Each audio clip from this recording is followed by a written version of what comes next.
Spiritual ஜோதிடம் TV அனைத்து நேயர்களுக்கும் திண்டுக்கல் ஹரிஹரன் சர்மாவின் பணிவான வணக்கம். அனைத்து நேயர்களும் கவனத்திற்கு, ஒவ்வொரு வருடமும் குரு பகவான் பயிற்சி ஆகும் பொழுது அதனால் அதை பார்க்கப்படக்கூடிய ராசிகள், அது இருக்கக்கூடிய ராசிகள், இவை அனைத்தினாலும் பலவிதமான மாறுபட்ட தன்மைகள் நடக்கிறது. வருடத்திற்கு ஒரு முறை குரு பயிற்சியாரு, இது எல்லாத்துக்கும் தெரிஞ்ச விஷயம்தான். குரு இருப்பதை விட பார்ப்பது ரொம்ப விசேஷம். அப்போ குருவின் பார்வைக்கு அதிக மகத்துவம் உண்டு. அப்போ இந்த மகத்துவ தன்மையினால் ஒவ்வொரு ராசிக்காரங்களும் ஒவ்வொருத்தையும் நினைக்கிறாங்க, இந்த வருஷமாக நமக்கு நல்லது நடக்காதா, இந்த வருஷமாக நல்லது நடக்காதா அப்படின்னு சொல்லிட்டு எல்லாருமே எதிர்பார்ப்பு தான் இருக்கிறாங்க. எல்லாருமே தன் குடும்பத்துக்காக உழைக்கிறாங்க. மக்கள் நல்லா இருக்கணும், குழந்தைகள் நல்லா இருக்கணும், பிறர்கள் ஆரோக்கியமாக இருக்கணும்னு முயற்சி பண்ணுறாங்க. இப்போ இந்த குரு பயிற்சி ஆவதால் என்னென்ன நன்மைகள் நடைபெறும்? அதாவது மே மாதம் 1ஆம் தேதி 1/5/2024, அதாவது சித்திரை மாதம் 18ஆம் தேதி புதன்கிழமை மதியானம் 1 மணிக்கு அவர் மேஷ ராசியிலிருந்து ரிஷப ராசிக்கு பயிற்சியாகிறார். காலபுருஷ தத்துவ ரீதியாக தர்ம திரிகோணத்திலிருந்து அர்த்த திரிகோணத்தில் மாறுகிறார். தர்மம் என்பது வாழ்க்கையின் நெறிமுறை, அர்த்தம் என்பது பொருளாற்றக்கூடிய தன்மை, பொருளாதார சம்பந்தப்பட்ட விஷயங்கள் எல்லாமே இருக்குது. பொருளாதாரம் வேணும், நாம் எல்லாம் குடும்பத்தோடு வாழணும், அதுக்கு பொருளாதாரம் தேவைப்படுகிறது. அந்த பொருளாதார தன்மை உள்ள அர்த்த நெறி தன்மையில் அவர் சஞ்சரிக்கிறார். பஞ்சபூத தத்துவின் அடிப்படையில் நம்ம பார்க்கணும்னா நில ராசிக்கு அவர் வருகிறார். அந்த நில ராசியில் இருந்து கொண்டு அவர் எதையெல்லாம் பார்க்கிறார், அதன் மூலம் ஒவ்வொரு ராசிக்கும் என்னென்ன விளைவுகள், நன்மை தீமைகள் நடக்கப் போகிறது, யாரெல்லாம் எச்சரிக்கையாக இருக்கணும் அப்படிங்கிறத பற்றி விரைவாக நம்ம ஒவ்வொரு ராசி ரீதியாக பார்ப்போம். தனுசு ராசி நேயர்களே, உங்கள் ராசியாதிபதி குரு உங்கள் பூர்வ புண்ணிய ஸ்தானத்தில் இதுவரை சஞ்சரித்து கொண்டு உங்கள் ராசியை அவர் பார்த்து கொண்டிருந்தார். இப்போது உங்கள் ராசிக்கு 6ஆம் இடத்துல போய் உட்காந்துருக்கார். இப்போ இது வரைக்கும் உங்களை வாழ வைத்து கொண்டிருந்தார்னு சொன்னால் உங்களுக்கு பல அனுபவங்களை கற்றுத்தந்தவர் உங்கள் குடும்பத்தை உயர்ந்த நிலைக்கு இழுத்து செல்ல போகிறார். நீங்கள் ஒரு ஆள் தான் தனுசு ராசி. உங்கள் குடும்பத்தை பல ராசி இருக்காங்கல்ல, அப்போ குடும்பத்தையே உயர்த்தணும் அப்படிங்கும்போது அதுக்குண்டான ஒரு தன்மையை உங்களுக்கு கொடுத்துரும். அது மட்டும் இல்லாமல் உங்கள் ராசிக்கு 10ஆம் இடத்தை குரு பகவான் பார்க்கிறார். அப்போ வருமானம் தாறுமாறமாக பெருகும். தனுசு ராசிக்காரங்களுக்கு வருமானம் பெருகத்தான் செய்யும். ஏன்னா குரு 6ல் போய் உட்காந்துருக்கானேன்னு எல்லோரும் நினைக்கலாம். தனுசுக்கு 6ஆம் இடம் தானே குரு உட்காந்துருக்கணும். அது 6ஆம் இடம் என்பது தனுசு ராசிக்கு உபஜயஸ்தானம். மீனத்துக்கு 3ஆம் இடம், தனுசுக்கு 6ஆம் இடம். ஆக தனுசு ராசிக்கு இது ஒரு சாதகமான குரு பயிற்சி தான் சொல்லணும். இது வரைக்கும் எத்தனையோ டிவி சேனல் போட்டாங்க, தனுசு அப்படி அல்ல போகிறாங்க, இப்படி அதெல்லாம் இனிமேல் தான் நடக்கும். தனுசு ராசிக்கு பணம் கொட்ட போது தனுசு ராசிக்கு கோடீஸ்வரன் ஆகப்பட சொன்னாங்க இல்லையா, அந்த தன்மை பூரா இந்த குரு பயிற்சிக்கு அப்புறம் தான் நடக்கும். ஏன்னா அது 3, 6ங்கிறது உபஜயஸ்தானம். இப்போ ராசியாதிபதி 6ஆம் இடத்துல இருக்கிறா அப்படின்னு சொன்னால் வெளியில் இருந்துட்டு சப்போர்ட் பண்ணி உங்களை முன்னேற்றி வைக்கக்கூடிய ஒரு தன்மை. அப்போ உங்களுக்கு அந்த இடத்துல இருந்துக்கிட்டு உங்களுடைய ஃபஸ்ட்டு அவரை பார்க்கக்கூடிய இடம்னு எடுத்துக்கிட்டால் உங்களுடைய 10ஆம் இடத்தை அவர் பார்க்குறார். 5ஆம் பார்வையாக 10ஆம் இடத்தை பார்க்குறார். அப்போ தொழிலில் நல்ல ஒரு முன்னேற்றம் ஏற்படும். தொழில்னு எடுத்துக்கிட்டால் ஒரு வருமானத்தில் ஒரு நல்ல முன்னேற்றமான சூழ்நிலை கண்டிப்பாக கிடைக்கும். சுய தொழில் செய்ய விரும்பும் தனுசு ராசி நேயர்கள் இந்த குரு பயிற்சியை தான் 1/5/2024 மேலே உள்ள குரு பயிற்சியை நீங்கள் சாதகமாக பயன்படுத்திக்கலாம். நல்ல முன்னேற்றம் ஏற்படும். வேலை செய்யணும், வேலையில் ஒரு நல்ல ப்ரமோஷன், விரும்பிய இடத்திற்கு இடம் மாறுதல், இவை அனைத்துமே நடக்கும். ஏன் இடம் மாறுதல்னு சொன்னால் அங்கே அந்த 10ஆம் இடத்தை ராகு வேற பார்க்குறாப்புல. அப்போ ராகு பார்க்க இந்த குரு ரிஷபத்துக்கு ரிஷபத்துக்கு அந்த இடத்த பார்க்கும்போது நீங்கள் விரும்பிய இடத்திற்கு ப்ரமோஷனோடு உங்களுக்கு இடம் மாறுதல் ஏற்படக்கூடிய காலகட்டம் தனுசு ராசிக்கு இருக்கிறது. அதே சமயத்தில் தனுசு ராசிக்கு விரயஸ்தானத்தையும் அந்த குரு பார்க்குறாரு. 10ஆம் இடத்தை பார்க்க கூட விரயஸ்தானம் கூட தேவையற்ற விரயங்கள் இனி இருக்காது.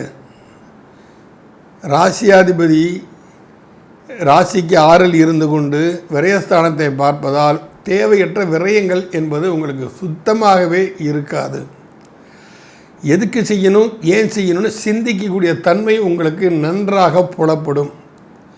அதற்கு ஏற்ப தான் நீங்கள் செலவு செய்வீங்க. அதனால் பணம் மிச்சம் மீதி இருக்கும். அதன் மூலம் உங்கள் குடும்பத்தை மேன்மைப்படுத்துவது, குழந்தைகளின் கல்வி செய்திகளை செலவு பண்ணுவது, பெரியோருக்கெல்லாம் ட்ரீட்மெண்ட் எடுப்பது, வயசில் பெரியவங்களுக்கு அப்பா அம்மாங்கெல்லாம் வந்து தீர்த்த யாத்திரை அழைத்து செல்வது, கோவில் குளங்களுக்கு அழைத்து செல்வது, தான தர்மங்கள் செய்வது, இது போன்ற பல நற்காரியங்களை குரு உங்களை செய்ய வைப்பார். இந்த குரு தனுசு ராசிக்காரங்களே பல நற்காரியங்களை கண்டிப்பாக செய்ய வைக்கக்கூடிய ஒரு சூழ்நிலை தான் இந்த குரு பயிற்சி நடக்கும். அதே சமயத்தில் இந்த குரு பகவான் வந்து விரயஸ்தானத்தை மட்டும் பார்க்காம உங்களுடைய குடும்பஸ்தானத்தையும் அந்த குரு பார்ப்பார். அப்போ குடும்பஸ்தானத்தில் குடும்பத்தில் குதூகூலங்கள் அதிகமாக நடக்கும். ஒரு சந்தோஷமான ஒரு சூழ்நிலை, கல்யாணம், காது குத்து, அப்புறம் இந்த திருமண சம்பந்தம், திருமணம் சொல்லிட்டோம், நம்ம வந்து கிரகப்பிரவேசம் நடத்துவது, தொழில் ஸ்தாபனங்களை முன்னேற்றுவது, இது போன்ற அனைத்து விஷயங்களிலும் உங்களுக்கு ஒரு சாதகமான சூழ்நிலை. ஏன்னா ஒரு ராசி அதிபதி குரு. அப்போ வந்து இது நாள் வரைக்கும் அந்த ராசியை 9ஆம் பார்வையாக பார்த்து கொண்டு அவர்களுக்கு ஞானத்தை போதித்து வந்த இந்த குரு பகவான் எவ்வாறு இங்கே நடந்துக்கணும், எதை செஞ்சால் அவங்களுக்கு நல்லதுங்கிறதெல்லாம் போதித்து வந்த குரு பகவான் உங்களுக்கு இனிமேல் அதற்குண்டான ப்ராஃபிட் உங்களுக்கு கொடுக்கக்கூடிய காலகட்டம் இந்த மே மாதம் வரக்கூடிய மே 1ஆம் தேதி வரக்கூடிய குரு பயிற்சி ஆகும். ஸோ இது அனைத்துமே தனுசு ராசிக்கு நிச்சயமாகவே ஒரு சாதகமான ஒரு காலகட்டமாகத்தான் இருக்கும். அர்த்தாஷ்டம ராகு 3ஆம் இடத்தில் சனி பகவான் வேறு ஆட்சி பலத்தில் இருக்கிறாரு. அர்த்தாஷ்டம ராகு 4ஆம் இடத்தில் ராகு பகவான் வேறு இருக்கிறாரு. அப்போ வந்து உங்களுக்கு தாயார் வகையில் கொஞ்சம் அந்த நரம்பு சம்பந்தோட பிரச்சனைகள்லாம் இருக்கும். அதுவும் வந்து தீர்வு சரியாயிரும், நன்மையை தான் கொடுக்கும், ஒன்றும் பிரச்சனை இல்லை. 10ஆம் தொழிலில் இது தொழில் ஸ்தானத்தில் கேது பகவான் இதுவரை சஞ்சரித்து கொண்டே இப்பவும் சஞ்சரிச்சுட்டு தான் இருக்கிறாரு. பல தொழில் முன்னேற்றத்திற்கான வருமானத்துக்கு உண்டான வலையெல்லாம் அடைத்து தடை ஏற்படுத்தி கொண்டிருந்த கேதுவின் மீது குரு பார்வை விழுவதால் அந்த தடைகள் அனைத்துமே நீங்கும். அது உங்களுக்கு ஒரு சாதகமான சூழ்நிலையை உருவாக்கும். பணம் வரும், நினச்ச இடத்துலேருந்து நினச்ச மாதிரி பணங்கள்லாம் வரும். இதெல்லாம் ஒரு நல்ல விஷயந்தான், நல்ல ஒரு சாதகமான விஷயம். நிச்சயமாக நம்ம எடுத்துக்கிட்டு போகலாம். இந்த குரு பயிற்சி வந்து தனுசு ராசிக்கு ஒரு அமோகமான குரு பயிற்சி என்று தான் நாம் சொல்ல வேண்டும். நினச்சி பாருங்கள், இப்போ 2024 2012 எப்படி இருந்தீங்க, 2000 எப்படி இருந்தீங்கன்னு நினச்சி பாருங்கள். கண்டிப்பாக அந்த காலகட்டத்தில் நீங்கள் பாசிட்டிவாக தான் இருந்திருப்பீங்க. அது நினச்சி பாருங்கள் நீங்கள். அப்போ என்னெல்லாம் நடந்துச்சுன்னு ஒரு திங்க் பண்ணுங்கள். நீங்கள் அதுக்கு தகுந்தபடி உங்கள் வாழ்க்கை பயணத்தை நீங்கள் தொடர்ந்தீங்கன்னா ஒரு அற்புதமான மாதமாகத்தான் கண்டிப்பாக வரும். அப்போ கேது 10ல் இருப்பது, 10ஆம் இடம் வந்து கர்மஸ்தானம் சொல்லுவோம். கர்மஸ்தானத்தில் உள்ள கேது பகவான் இனி ஞானத்தை உங்களுக்கு போதிப்பான். ஞானத்தை போதித்து ஆன்மீக நாட்டத்தில் உங்களை செல்ல வைத்து அதன் மூலம் பல அற்புத நற்பலன்களை நடைவதற்குண்டான சாத்தியக்கூறுகளை அனைத்துமே இந்த குரு பகவான் தனுசு ராசிக்கு கண்டிப்பாக ஏற்படுத்தி கொடுப்பான் என்றால் அது மிகை ஆகாது. அப்போ அப்படி தானே ஒரு ஞானம்னு வந்தாச்சுன்னா அதுக்கப்புறம் நம்ம யோசிச்சு தானே செலவு செய்வோம். இந்த செலவு தேவையா, இங்கே வெட்டி பந்தா பண்ணணுமா, நம்ம இந்த பந்தா பண்ணதுனால நமக்கு என்ன கிடைச்சிட போகுது, பந்தாக்காக செலவு பண்ணிட்டு அப்புறம் எந்த பணப்புறம் செலவாச்சு இப்படி தப்பி பண்ணிட்டோமே நினைக்கல அர்த்தமே இல்லை. அதனால் அந்த ஞானத்தை உங்களுக்கு அந்த கேது பகவான் கண்டிப்பாக, ஏன்னா குரு பார்வை பெறும் கேது உங்களுக்கு ஞானத்தை கொடுப்பான், தண்டனைகளிலிருந்து விலக்கி வைப்பான் உங்களை. இது போன்ற ஒரு அற்புத விஷயங்கள் எல்லாமே இந்த குரு பயிற்சியின் மூலம் நடப்பதற்குண்டான சாத்தியக்கூறுகள் நிறைவே இருக்கின்றன. 2ஆம் இடத்தை குரு பார்ப்பது விசேஷம். 2ஆம் அதிபதி முயற்சி ஸ்தானத்தில் அமர்ந்து கொண்டு அந்த சனி பகவான் வந்து மூலத்திரிகோணம் ஆட்சி பெற்ற வீடுங்கிறதுனால அது உங்களுக்கு வந்து அந்த சனி பகவானுடைய சப்போர்ட்டு உங்களுக்கு கிடைக்கும். அப்போ 3ஆம் இடத்தை வந்து சனி பகவான் பார்ப்பது என்பது மக்கள் தொடர்பு துறையில் சிறந்து விளங்கக்கூடிய ஒரு தன்மைகளை அனைத்துமே உருவாக்கி கொடுக்கும். 5ல் குரு இருந்தாலும் குரு இருக்கிற இடத்தை கெடுக்கும் அப்படின்னு சொன்னால் குழந்தைகள் ஒரு முன்னேற்றமிட்ட தன்மை, வெளிநாடு போகணும்னு நினச்சிருக்காங்க, வேலை செய்வோம், படிப்பு விஷயமாகவோ இல்லை வேலை விஷயமாக போகிறீங்களா, அது எல்லாம் தடை ஏற்படுத்தி கொண்டிருந்தது. அது அத்தனை தடைகளுமே நீங்கி தனுசு ராசிக்காரனுக்கு அமோக நற்பலன்களை அள்ளித்தரக்கூடிய ஒரு குரு பயிற்சி தான் இந்த குரு பயிற்சி என்று நாம் சொன்னால் அது மிகையே ஆகாது. 6ஆம் இடத்தில் இருக்கக்கூடிய குரு பகவான் வந்து உங்களுக்கு உபஜயஸ்தானத்தில் இருப்பதால் அமோக நற்பலன்களை கண்டிப்பாக உங்களுக்கு வழங்கும். இது ஒரு உண்மையிலே சொல்லப்போனால் தனுசு ராசிக்கு ஒரு சாதகமான நிறைய கஷ்டங்கள் இது வரைக்கும் அனுபவிச்ச தனுசு ராசிக்காரங்கள் வந்து ஜென்ம குரு இருந்து, அப்புறம் குடும்பஸ்தானத்தில் குரு இருந்து, சனியோட சேரு இருந்து இப்படி பலதரப்பட்ட பிரச்சனைகளை தந்து கொண்டு, ஏன் 5ஆம் இடத்தில் இருந்து கொண்டு உங்களோட 9ஆம் பார்வையாக உங்கள் ராசியையும் பார்த்துக்கிட்டு இருந்தார். அப்போல்லாம் நான் குரு பார்வை இருக்கேன்னு கவலைப்பட்டுட்டு இருந்தீங்க. இருந்தாலும் 10ல் கேது இருந்தாலும் உடம்புல இப்போ 6ல் இருந்தக்கூடிய குரு இந்த குரு பயிற்சியாகி 6ஆம் இடத்திற்கு செல்லக்கூடிய குரு உங்களுக்கு அந்த தடைகளை எல்லாம் நீக்கி உங்கள் வாழ்க்கை மேன்மை அடையச் செய்வதற்கான நற்பலன்களை கண்டிப்பாக கொடுப்பார்.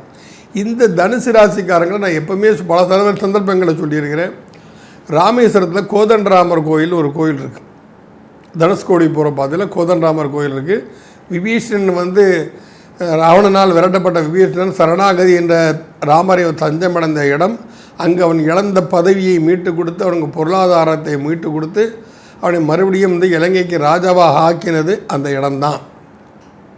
அப்போ அந்த ராமர் தான் கோதண்ட ராமராக இருந்து கொண்டு உங்கள் வாழ்க்கையை இப்பொழுது மேன்மை அடைய செய்வார்.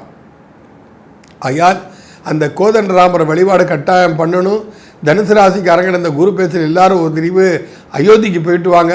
இல்லைன்னா நானே அழைச்சி செல்கிறேன், நானே ப்ரோக்ராம் போட்டு கூப்பிட்டு போகிறேன், டூர் கூப்பிட்டு போகிறேன், காசி யாத்திரைக்கெல்லாம் கூப்பிட்டு போகிறேன். அயோத்தியில் போய் தரிசனம் பண்ணிட்டு வாங்க.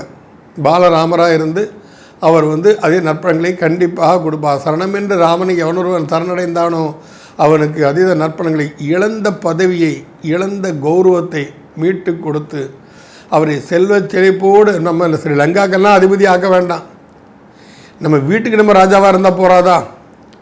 அந்த தன்மையை கொடுக்கணும் என்றால் தனுசு ராசிக்காரர்கள் ஸ்ரீராமர் வழிபாடு பண்ணணும். தினமும் காலையில் இவங்க என்ன செய்யணும், தனுசு ராசிக்காரன்னா யாரையும் குட் மார்னிங் சொல்ல விட ஜெய் ஸ்ரீராம்னு சொல்லி பழகுங்க. ஜெய் ஸ்ரீராம்னா ஸ்ரீராம்ஜிக்கின்னா எதிராளி ஜெயராம்ஜிக்கும்பாங்க. இதை சொன்னால் ராமநாமாவை சொல்வதால் ஹனுமாருடைய ஆசீர்வாதம் பரிபூரணங்க, ஹனுமாருடைய ஒரு பாதுகாப்பு உங்களுக்கு கிடைக்கும். ஏன்னா ஹனுமாருடைய ராசியே தனுசு ராசி தானே, ஆஞ்சநேயோட ராசியே தனுசு ராசி தான். இந்த மாதிரி தன்மைகள்லாம் உங்களுக்கு கண்டிப்பாக கிடைக்கும். ராமநாமாவை சொல்லுங்கள். கோதண்ட ராமர் தன் கையில் ஏந்திய வில்லால் உங்கள் தீமையை அழித்து நன்மையை போதித்து உங்கள் வாழ்க்கையை மேன்மடைய செய்வதற்கு ஒரு அற்புதமான நற்பலன்களை தரக்கூடிய இந்த பயிற்சி தான் இந்த குரு பயிற்சி. இதுதான் நல்ல விஷயம். 6ல் குரு இருக்கிறது தனுசு ராசிக்கு ஒரு அற்புதமான நற்பலன்கள், ராஜயோகத்தை கண்டிப்பாக கொடுக்கும். ஆக தனுசு ராசிக்காரங்களுக்கு கிட்டத்தட்ட 90% இந்த டிப் சாதகமான ஒரு காலகட்டம். ஆனால் அதுக்காக அமைதியில் இருந்துடாதீங்க. என்றைக்குமே அமைதியை கடைப்பிடிக்கணும். குரு என்பவர் அமைதியாக இருப்பவர் குரு. இருப்பது யாருக்கும் தெரிய வேண்டாம், யாருக்கும் காட்ட வேண்டாம், யார்ட்டையும் பந்தா நம்ம பண்ண வேண்டாம். அடுத்தவன் செஞ்சுருக்கான நாமளும் அதை செய்யணும்னு அவசியமே இல்லை. நம்மகிட்ட இது இருக்கணும், நம்ம குடும்பம் அனுப்பிக்கட்டும், நாமளும் அனுப்புவோன்னு நீங்கள் அமைதியாக நாட்களை கிடந்தால் வரும் குரு பயிற்சி 1 இந்த 2024 பிறகு எப்படி குரு பயிற்சி தனுசு ராசிக்காரர்களுக்கு மிகவும் ஒரு உத்தமமான குரு பயிற்சி என்று தான் சொல்ல வேண்டும். நன்றி, வணக்கம்.